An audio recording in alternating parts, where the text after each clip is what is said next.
Assalomu alaykum. Yana bir bor hammaga kirib kelgan Qurbon hayiti muborak bo'lsin. Azizlar, kelasi yil Ramazon hayitlariga, Qurbon hayitlariga safimizdan kam bo'lmay yetib borish har birimizga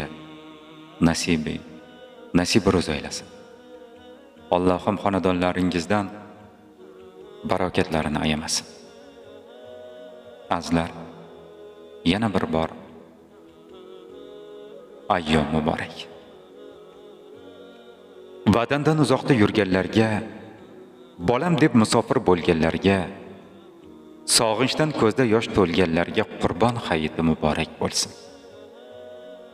To'shakda mixlanib yotganlarga, dardiga shifolar tutganlarga, Alloh deb ro'zalar tutganlarga Qurbon hayiti muborak bo'lsin. Tunni tonglarga o'laganlarga, yetimlar boshini silaganlarga, namozda tinchlikni so'raganlarga Qurbon hayiti muborak bo'lsin. Otani mehriga to'ymaganlarga, suratin qo'lidan qo'ymaganlarga, Allohning panohida o'ynaganlarga Qurbon hayiti muborak bo'lsin. Farzand deb yuragi kuyganlarga, qalbi yig'lab ko'zi kulganlarga, o'zgani bolasini suyganlarga Qurbon hayiti muborak bo'lsin. Omad tulpori chopmaganlarga, baxt izlab baxt topmaganlarga, umid eshigini yopmaganlarga Qurbon hayiti muborak bo'lsin.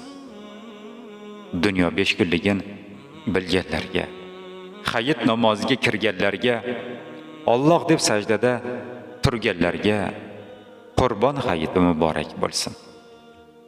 Qalbida iymonni saqlaganlarga, musulmon nomini oqlaganlarga, islom dinini yoqlaganlarga Qurbon hayiti muborak bo'lsin.